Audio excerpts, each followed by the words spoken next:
What's up? What's up? What's up, Facebook fam? How are you guys? I know it's been a couple of weeks, at least 2 weeks, since I have went live with Wife Chat. But what's up? What's up? What's up, Facebook fam? It is Tuesday, and you know what goes down here on Tuesday. Yes, Wife Chat goes down here on Tuesday. Hello, Johanna. Thank you so much for joining me. Thank you, thank you, thank you. Make sure that you're hitting the share button. I know it's been 2 weeks since I went live. It's been a lot going on, but I am so happy to be back and to be talking to you guys about Wife Chat. And so I hope everybody's doing well. I hope everybody's still safe. I hope that your life is kind of getting back to normal. I know mine is. And so, again, thank you guys so much for hopping on. Thank you so much for hitting the share button. I truly appreciate you. Yes, hello, everybody. Thank you guys so much for joining me off my YouTube channel as well. And so, again, thank you guys so much for joining me. And it's Wife Chat because it is Tuesday. And so, again, I'm super excited to be here. And I just wanted to come and talk to you guys about how to fix your marriage in 5 easy steps, right? And I would be remiss if I did not give a shout out to the husband that reached out to me, and he's from Shreveport, Louisiana, and he is trying to fix his marriage. And I told him that I would do this Wife Chat for him today. So hopefully he's joining me, and I believe he is. He's joining me from my YouTube channel. So thank you so much for joining me. And you guys, thank you so much for joining me here on Wife Chat. Make sure that you're hitting the share button and letting all my one sexy wives know that Wife Chat is going down here on here. And again, I appreciate you guys. I have missed you guys for the last 2 weeks. I just been super busy and just had a lot of things on my plate. But I'm back. And so I'm excited about this chat. And, you know, not everybody's marriage is in trouble, but there is a lot of marriages that are in trouble. So tonight is going to be dedicated to helping you and giving you some tools and strategies to help fix your marriage, right? I don't have a magic wand, and everybody's marriage is different. Everybody's married to a different person with a different personality. It's a lot of different things and a lot of different dynamics, but I'm going to give you some tools and strategy. Let me play my promo, and I'll be right back.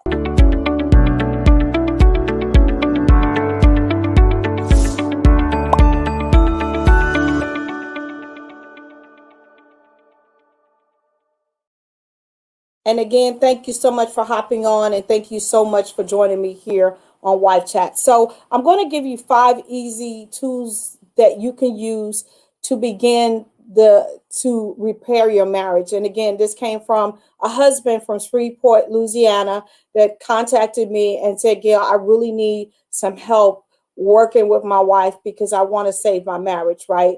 And we know that marriages are on the brink all over the world, not just here in the United States.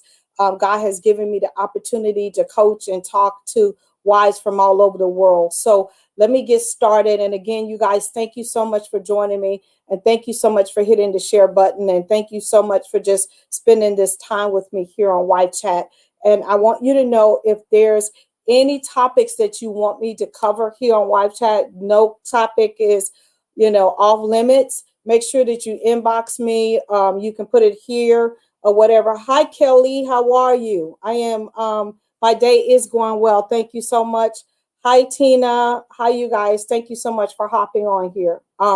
Again, thank you so much for joining me from my YouTube channel. I appreciate you guys as well. So number one, what you need to do to be able to begin to fix your marriage is come up with a conflict resolution plan. That's number one that you both can agree to, right? Whatever that is, that conflict that is going on in your marriage, you need to come up with a conflict resolution plan.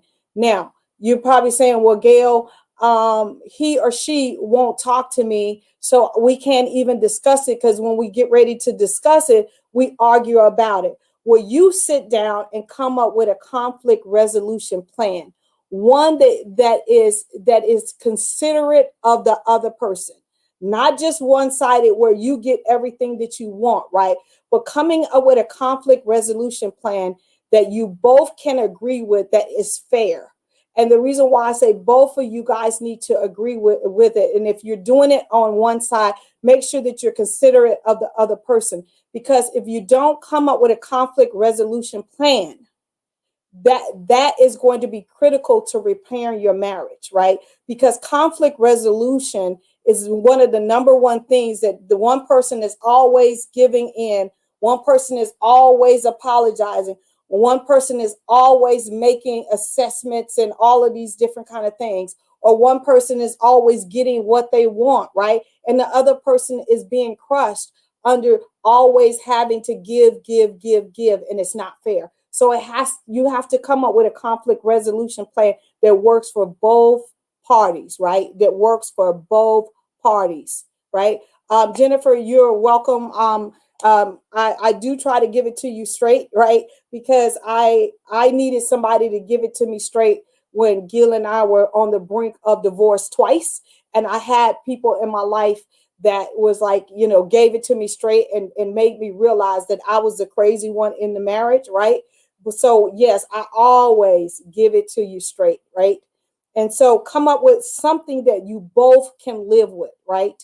Something that is fair, where you're not always in the losing seat or always have to be the one feel that you're sorry and all those kind of things, and vice versa, right? Number two, you need to learn to listen closely, right? Most of the time when we're in conflict, and most of the time when we're on the brink, we're listening to respond, but not listening to understand. And that happens a lot in marriages. And I am 100% guilty of that, and still is guilty of that, because most of the time I am wanting to defend, or I have something that I need to get off my chest. So I'm always interrupting, right? So you need to learn to listen, to understand, and not always respond. And that's hard, and that takes time, and that takes sitting back and realizing that your partner is not your enemy. It might feel like it when you're in the heat of the moment and you're arguing and all those kind of things, but at one point in time you guys were friends. You was partners. You was in it to win it. So you have to go back to that space even when things are hard, right? Because Gil's like, Gail, why are you always on the defense? You're always looking to think that I'm out to get you. And that was always my stance, right? So learn to listen, to understand, and not always to respond. And again, you guys, thank you so much for joining me here on Wife Chat. And again, I thank the husband that reached out to me. I have so many men reaching out to me now because they're realizing that us wives are getting tired of always trying to fix it or whatever. So I'm giving you some tools and strategies wherever you are in the marriage, right? To implement, even if your marriage is in a good space, start implementing these things so it doesn't get into a bad space, okay? Number three, learn to negotiate your needs, your wants, and desires, right? Wherever you're in a brink, learn to negotiate, right? Not always trying to win, but always when you're on the brink, this is the best time to negotiate, right? And say, listen, I want to stay in this marriage. I want us to win, but I can no longer continue to do X, Y, and Z, right? In order for this to work, I need these basic things met, but be willing to do what your spouse needs as well. Being in a marriage is a give and take thing. It's not a one-sided thing. And a lot of times we start off in a marriage giving, and then we burn out, and then we explode, and then we say, I can't take it anymore. But we have set the pattern for them to do X, Y, and Z, right? But when you have overwhelmed yourself, now you want to change the game, and everybody is used to playing the game the way you set it up to be played. I hope that's making sense, right? So negotiate right? Your needs, your wants, and desires, but also be willing for your spouse to negotiate their needs, their wants, and their desires, and y'all meet somewhere in the middle, right? And it's not going to work perfect. You're going to have to do some adjustments on both sides. But that's the reason why conflict resolution, I started off with that, is so important, right? How do you negotiate these things when all you do is fight? Again, that's the reason why I started off, Jennifer, saying you need to come up with a conflict resolution first, right?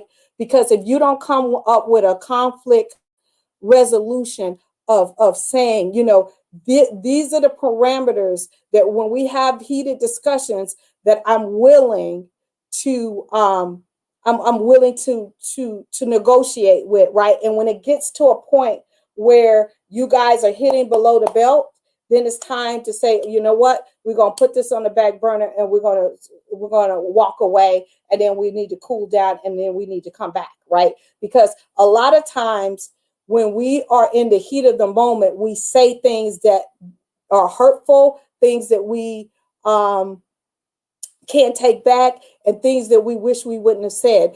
And I always tell my clients, if you exercise this rule, do I have to say what I'm about to say right now? Is what I'm about to say, am I going to have to apologize for later? And the third thing is what I'm about to say to my spouse, what I want said back to me.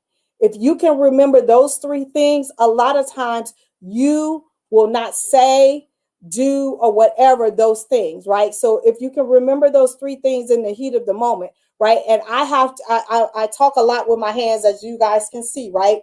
And Gil is a very laid back kind of guy. And so when I was talking with my hands, he's like, you look like you ready to hit me and all this kind of stuff. So I had to learn to sit on my hands, especially when we are in it, in an argument, because I'm like all this and all this. And I don't want him to think that I'm going to hit him. I'm just being very expressive with my hands. So there's some tools and strategies that if you're getting to the point where neither one of you guys are listening and you can't bring it down where you guys can get your points across, sometimes you do have to walk away in order not to hit below the belt and have a decent, intelligent conversation. Okay? All right. And then number 3, come to the table with the energy of positivity, right? A lot of times when we know that we have to have difficult conversations, these lights that I got going on in my room are killing me. That's why I'm sweating so bad, y'all. Come to the table with positive energy, right? Because a lot of times I know for me, I usually build myself up, especially if we're going to have a hard conversation about finances or whatever. I build myself up where I automatically come to the table where I think that I'm going to have to defend myself, right? So I come to the table already with negative energy, like, okay, all right, that kind of attitude automatically puts your spouse in a defensive posture, right? So come to the table thinking positive, right? It might end up negative, but come to the table thinking we can work this out. We are going to come up with a game plan together. We're going to be able to move forward, right? Because positive energy, right? It changes the other person's mood too, because he might come or she might come to the table with negative energy as well, right? So if you come, then there's not two negative energies already there ready to clash.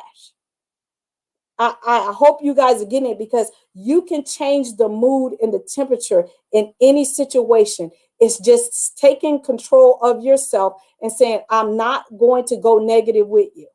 I would rather say, you know what? This is turning negative. So when we can sit down and have a positive conversation, then we'll pick this back up, right? And Gil has done that to me a couple of times, and I was taken aback. But his thing is, I'm not coming to battle with you. I'm coming to come to the table so we can have an adult conversation and come up with a solution. And that changed my attitude, because I thought he was coming to say, why did you do X, Y, and Z? I came to that table like, you're not going to talk to me like I'm some kind of child. I'm grown, all of those kind of things. But that was just the energy that I came with, And when he was like, Gail, I'm not going to do this. We're not going to do this, right? I came, we just need to have a adult conversation. That changed my energy because I am an adult and I want to be respected as an adult. And I want him to know that we can have a conversation without me going from 0 to 100 in a second, right? And you want that for your spouse to be able to have that kind of conversation, right? And number 5, don't live in denial, right? If you know that you're at a breaking point and you know that your spouse and you cannot have a conversation, you gotta get it where you can. So you might have to sit down at your computer and type out a letter and print out the letter and say, these are the things that we need to figure out how we're going to discuss. You might need to invest in a coach or a counselor or whatever. You might need to invest in or go to your pastor and have a conversation, but don't try to continue to do it alone if you cannot find common ground. We invest in so many different things. Why not invest in the one thing that God has put you together, your covenant? Why not? So many people will invest in, I see it on vacations,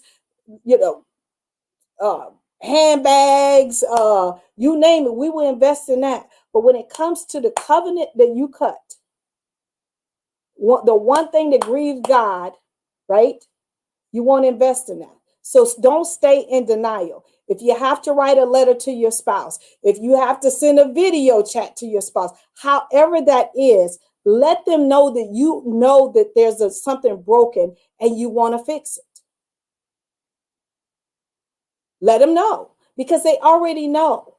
They just need somebody to break the silence and say, okay, let's get down to business. And I was guilty. I was totally guilty. I was totally guilty of not wanting to. I was investing in everything else or whatever. But when it came to my brokenness and when Gil walked away from me, I had to go invest in myself some counseling and figure out why I was so angry. Right? That was the first. I was like, I gotta pay that kind of money to go see somebody, right? But I didn't have no problem going to Macy's, Nordstrom. I had no problem with that. But when my mentor told me, Gail, you invest in everything else, why not invest in yourself and the covenant that you cut, right? And go get yourself some help because you're the crazy one in the relationship. So you have to take ownership as well, right? So again, my prayer is that this helped the man who reached out to me from Shreveport, Louisiana.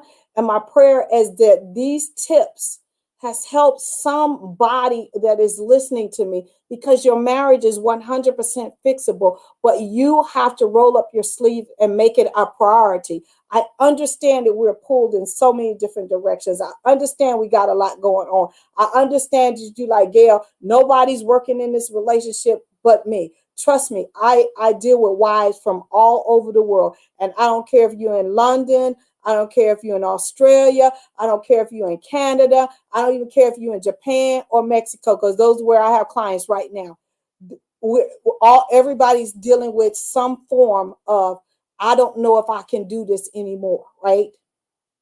But there is hope if you just do your part. So my prayer is that you receive something from what I said tonight. If you need me, you know how to find me. You can go to gailcrowder.com. You can inbox me. If there's anything you want me to talk about here on Wife Chat, please just inbox me or put it here. I always go back and read all of you guys' comments.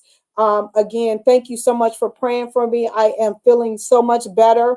Thank you guys so much for your loyalty. And I just appreciate you guys, spending this time with me. I do offer a free 15-minute discovery call. I'm not trying to sell you nothing. I'm just trying to help you and give you a tool or strategy that's going to help you take your marriage to the next level. I love you guys to pieces. I will see you next Tuesday at 8 p.m. and have an amazing, amazing night.